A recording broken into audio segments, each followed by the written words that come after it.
how to change imperative direct narration into indirect narration. What are the rules? What are the master rules?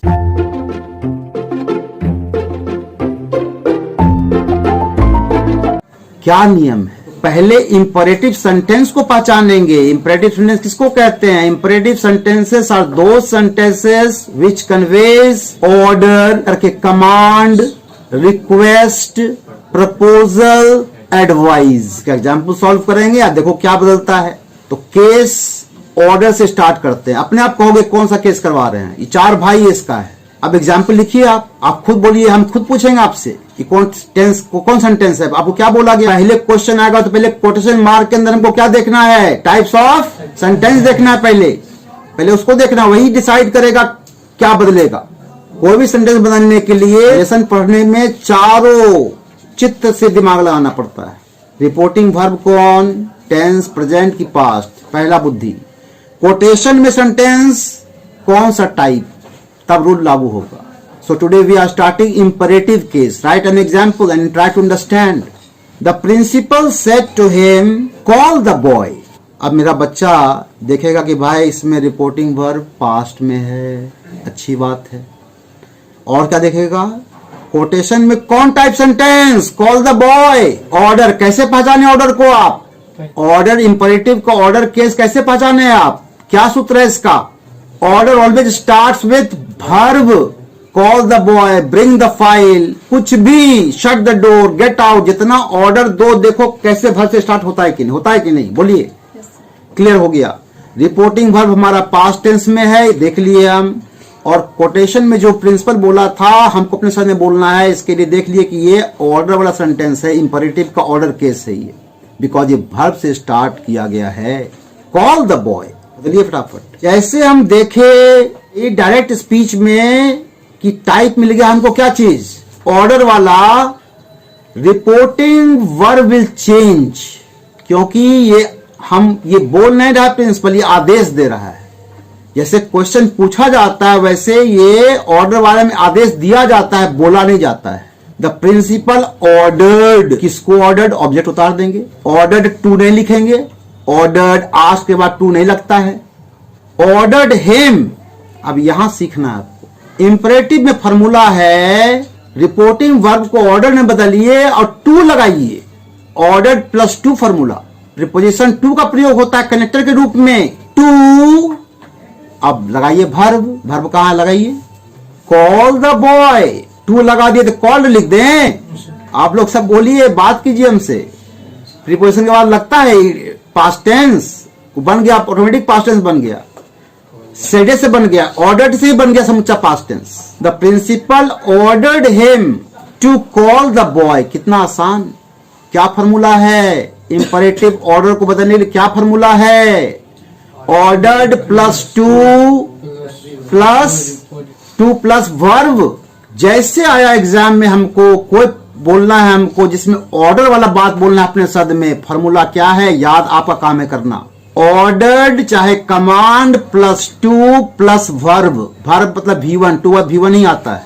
The principal ordered him, किसको order किया तो लिख पे करेंगे him. उसके बाद टू को अपने मन से जोड़ेंगे। यहां टू कनेक्टर का काम करता है इंपरेटिव में। टू वर्ब उतारेंगे, वर्ब जो है उसमें खींचेंगे उसको। कॉल, ऑब्जेक्ट लिखेंगे the boy. Any for example, the farmer said to Jack go away. इसमें अब सीखना है एक बात। अभी तक हम बोल रहे थे कि भाई इंपरेटिव का ऑर्डर केस जो है वर्ब से स्टार्ट होता है और फुल स्टॉप से हो जाता है। जल्दी बोलो। कहीं कहीं इमोशंस को देख करके इसमें पंचुएशन भी लगेगा। गो अवे में कौन सा भाव है? गो अवे थोड़ा ज्यादा जोरदार आदेश सूचक भाव इसमें इमोशंस है। गो अवे मतलब हुआ मेरे नजरों से दूर हो जाओ, इसको तेज आवाज में बोला गया है। आदेश तो कॉल द बॉय को भी सिंपल ढंग से भी आदेश दे सकता है। कॉल द बॉय, अधिकारी डीएम चिल्ला भी नहीं बोलेगा, आदेश हो जाएगा। कॉल द पियून, हो गया आदेश। इसमें थोड़ा भाव है, गो अवे, थोड़ा इसमें इंटेंस भाव है, इमोशंस है। इसका मेन बॉस कौन है जो आदेश सूचक इसको बना रहा है? वर्ब। हमने कहा इंटेंस इमोशंस इसमें है, मेरी नजरों से दूर हो जाओ, थोड़ा घटिया है, थोड़ा घृणात्मक भाव है। इसमें थोड़ा सा घुस जाएगा। कौन घुसेगा? एक्सक्लेमेटरी घुस जाएगा थोड़ा सा। जो एक्सक्लेमेटरी का डेफिनेशन है डिस्प्ले ऑफ इमोशंस, एंगर का, इंटेंस इमोशंस। थोड़ा सा रूल से हट करके हम क्या कहें, लेकिन इसमें क्वेश्चन लगा हुआ है। क्वेश्चन जब लगा रहेगा तो घबराना नहीं है, क्योंकि हमको देखना है गो को, कि वर्ब से स्टार्ट है तो आदेश है। लगा हुआ है एक्सक्लेमेटरी मार्क, चूंकि इंटेंस इमोशंस थोड़ा सा है क्वेश्चन में डाल दिया गया है, but basically it is a order case, imperative order case, because it starts with go verb. Same formula आप रखिए, किस्सा खत्म। फार्मर गो से स्टार्ट है, ऑर्डर्ड, किसको ऑर्डर्ड? ऑब्जेक्ट उतारेंगे, reporting object Jack, formula 2 + V1, verb खोजिए, गो लगा हुआ है, अब ये उतारिए, फुल स्टॉप, किस्सा खत्म। कंसेप्ट बेस्ड पढ़ाई के बाद सब कुछ क्लियर होता है। टीचर समझा नहीं पाता है तो बच्चा नहीं समझता है। कहीं भी स्कूल में हो, ट्यूशन में, बच्चे का दोष नहीं है, शिक्षक का दोष। हम दावा करते हैं कि हम जो जानते हैं हम पढ़ाएंगे, समझा के छोड़ेंगे। हमने कहा फॉर्मूला, रिपोर्टिंग वर्ब बदलेगा ऑर्डर्ड चाहे कमांड में। अभी कमांड में नहीं आए, कमांड सब कहाँ लगता है, वो भी आदेश ही है। पुलिस अधिकारी का बात जहाँ हो, सेना का बात हो, बिकॉज उसके आदेश का अवहेलना नहीं होता है, इसलिए कमांड लगाते हैं। कोई फार्मर बोलेगा कमांड नहीं लगा देंगे, अच्छा नहीं लगेगा। लेकिन यही क्वेश्चन रहता, major said go ahead and shoot the enemy, किसको कहा? मेजर, हमको तो नहीं कहेगा, सेना की टुकड़ी को ही कहेगा वो, तो वहां ऑर्डर नहीं कमांडेड लगाएंगे। Any problem? सेना में, पुलिस में इसका अवहेलना नहीं हो सकता है, वो कमांड ऑर्डर का बाबूजी हो गया। ऑर्डर अवहेलना हो सकता है, कोई नहीं मानेगा, ज्यादा क्या कीजिएगा, नौकरी से निकाल दिया, और क्या कीजिएगा। सेना में नौकरी सिर्फ नहीं निकाला जाता, उस पर केस हो जाएगा। तुमने युद्ध में भाग गए जी, केस होता है। इनडायरेक्ट स्पीच में, इंपरेटिव केस में, इनडायरेक्ट स्पीच में जब बदलते हैं तो अर्थ के अनुसार, कोटेशन मार्क में जो सेंटेंस उसके अर्थ के अनुसार, टाइप्स ऑफ सेंटेंस के अनुसार, से टू, सेट टू, जो भी रिपोर्टिंग वर्ब रहेगा उसको बदल देंगे। क्या चीज में? ऑर्डर प्रेजेंट टेंस रहेगा तो, ऑर्डर्ड पास्ट टेंस रहेगा तो। कमांड चाहे कमांडेड में बदल देंगे। ऑर्डर सेंटेंस प्राय शुरू होता है कौन कौन शब्द से? Go, go away, run fast, run भी वर्ब है। डू इट एट वंस, तुरंत करो ये काम को, टीचर बोल रहा है, डू वर्ब है। कॉल, ब्रिंग, प्राय यह सब शब्दों से स्टार्ट होता है इंपरेटिव ऑर्डर केस। यानी प्रॉब्लम को क्या बोलना है? वर्ब से स्टार्ट होता है। ऑर्डर सेंटेंस का पहचान है, वर्ब से स्टार्ट होगा, आंख मूंद के ऑर्डर लगाएंगे जब बदलेंगे इनडायरेक्ट स्पीच में तो अलर्ट होकर के। और एग्जाम्पल लिखिए, the teacher said to Mohan do it at once. Teacher कहा मोहन से, डू इट एट वंस, इस काम को तुरंत तुम करो। हमको क्या देखना है? डू क्रिया, ओ ऑर्डर है, ऑर्डर है। अब फॉर्मूला आप रख दो, ordered plus two plus verb, बोलिए। The teacher ordered Mohan to do it at once. Okay, the teacher ordered Mohan to do it at once. यहां सीखना है एक चीज, ये टू डू तक सही था, इट भी सही है, सीखना है, बोले सीखना है। इट का हिंदी क्या होता है? यह। दिस का हिंदी यह। दिस बदलता है दैट में, इट बदलेगा दैट में, क्लियर। लेकिन कोई इट भी लिख देगा तो रॉन्ग नहीं होगा, लेकिन दैट लिखना चाहिए। तो यहां पर एक नया चीज क्या सीखे? इट बदलता है दैट में। इट काहे बदलता है? बता दी लॉजिक। इट मना यह, दिस मना यह, दिस बदलता है दैट में, इट बदलेगा दैट में, क्लियर। नेक्स्ट टॉपिक लिखिए, रिक्वेस्ट।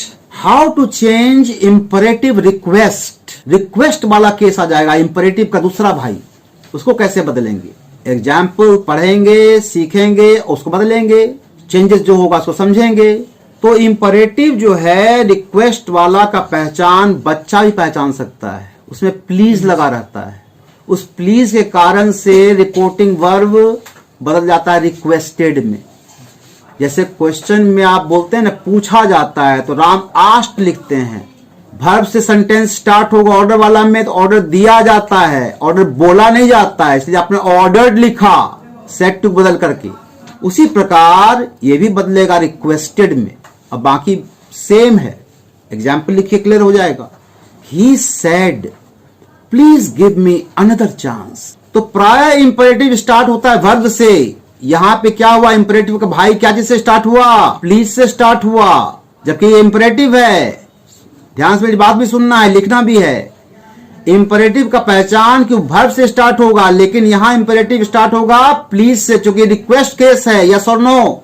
बट जनरली प्राय स्टार्ट होता है इंपरेटिव क्या चीज से, वर्ब से।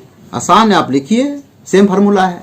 He requested please give me other chance. अब ऑब्जेक्ट गायब है, अब किसको आप क्या लिखिएगा आप समझिए, आप फ्री हैं यहां। He requested them to give him another chance. हम क्या मान लिए हैं, सेड के बाद 4-5 आदमी को मान लिए। एक संस्था में 5 आदमी रहता है, principal, vice principal, committee member. हम ऑब्जेक्ट को मान लिए हैं बहुवचन। Any problem?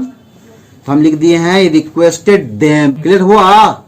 He said to me मान लेंगे, यहाँ ऑब्जेक्ट नहीं लिखा हुआ है, हम मान लिए कि हमको रिक्वेस्ट किया, वो बाजार में मिला, हमसे रिक्वेस्ट किया। ही सेड टू मी, वो हमसे कहा please give me another chance. He कौन था, ही कौन है, राम श्याम को होगा ना। वो हमको कहा एक और मौका दीजिए, हमको गलती की है, माफ कीजिए, हमको नौकरी से मत निकालिए। कैसे बदलिए, अपने सामने कैसे बोलिएगा, जानते हो, मिला था, रिक्वेस्ट किया कि हम उसको दूसरा चांस दें। अब क्लियर हो गया होगा। He requested me to give him another chance। जल्दी बोलो। तो हम कहते कि हम बदले हैं them करके। He requested them, 5-6 आदमी को रिक्वेस्ट किया, वो 5-6 आदमी मालिक था संस्था का। वो राम गलती किया कुछ, तो वह कहा सबको, रिक्वेस्ट ही सेड टू, सबको कहा, ही सेड सबको कहा, 5-6 आदमी था, बहुवचन। Please give me another chance. तो हम बदले हैं, हम उसका बात सुने। जानते हो, राम एकदम भीख मांग रहा था, गिड़गिड़ा रहा था। ही रिक्वेस्टेड देम, स्कूल मैनेजमेंट से रिक्वेस्ट किया था। क्या भाई, रिक्वेस्टेड देम, चूंकि बहुवचन मान लिए हम, to give him another chance, Ram को अनदर चांस दिया जाए। जानते इस सीन देखे हम, क्लियर, पक्का। इन्वर्टेड कॉमा के अंदर रिक्वेस्ट का भाव व्यक्त किया गया है। जल्दी बोलो यस और नो। इनडायरेक्ट स्पीच में रिपोर्टिंग वर्ब, जब ऐसा केस होगा तो इनडायरेक्ट स्पीच में जब बदलेंगे तो रिपोर्टिंग वर्ब जो है वो रिक्वेस्ट में बदल जाएगा, चाहे बैग में बदल जाएगा। तो यहां पर पास्ट था सेड, तो क्या बदले, पास्ट का भाई पास्ट, रिक्वेस्टेड, लेकिन प्रेजेंट रहता he says, request, he says रहता रिक्वेस्ट, प्लीज के कारण request, said past tense, requested. Reporting verb के बाद यहां भी टू लगाने का नियम है, आप लगाए हैं कि नहीं। रिपोर्टिंग वर्ब देखिए है क्या चीज, ही रिक्वेस्टेड देम। रिपोर्टिंग वर्ब कौन है यहाँ पर, रिपोर्टिंग वर्ब जो बदले है उसका रिपोर्टिंग वर्ब बताओ। सेड का भाई रिक्वेस्टेड। रिपोर्टिंग ऑब्जेक्ट के बाद टू यहां भी लगाए, जल्दी बोलो। रिपोर्टिंग वर्ब के बाद टू लगाया जाता है, इसका मतलब क्या हुआ, रिपोर्टिंग वर्ब सेड के बाद टू लगाए हम, जब बदले तो सेड का भाई रिक्वेस्टेड ला दिए, देम तो उसी का हिस्सा था, उसका टू लगाए। मतलब रिक्वेस्टेड प्लस रिपोर्टिंग ऑब्जेक्ट के बाद टू इसमें भी लगाएंगे। इंपरेटिव में टू लगाया जाता है सभी केस में, वो ऑर्डर्ड के बाद टू लगाए थे या रिक्वेस्टेड के बाद टू लगाए, बाकी सब same. Any problem? For example, Rekha said to Rita sing a song please. हम प्लीज जान के बाद में दिए हैं, कोई फर्क नहीं पड़ता इंग्लिश में, प्लीज पहले लगाओ, ये बाद में लगाओ। रेखा ने रीता से कही कृपया एक गीत गाओ, प्लीज शुरू में लग के अंत में लग गया है कंफ्यूज करने के लिए, कोई हमको फर्क नहीं पड़ता है, कुछ नहीं फर्क पड़ने वाला हमको है, हम जैसे बदलते हैं बदलेंगे। रेखा प्लीज लगा हुआ है, रिपोर्टिंग वर्ब सेड टू बदलेगा क्या चीज में, रिक्वेस्टेड में बदलेगा। उसके बाद रिपोर्टिंग वर्ब क्या है, रिपोर्टिंग वर्ब रिक्वेस्टेड के बाद रिपोर्टिंग ऑब्जेक्ट क्या है, रीता। उसके बाद क्या लगाएंगे, टू लगाएंगे, वर्ब लगाएंगे, टू के बाद वर्ब क्या है, सिंग, उतार दीजिए।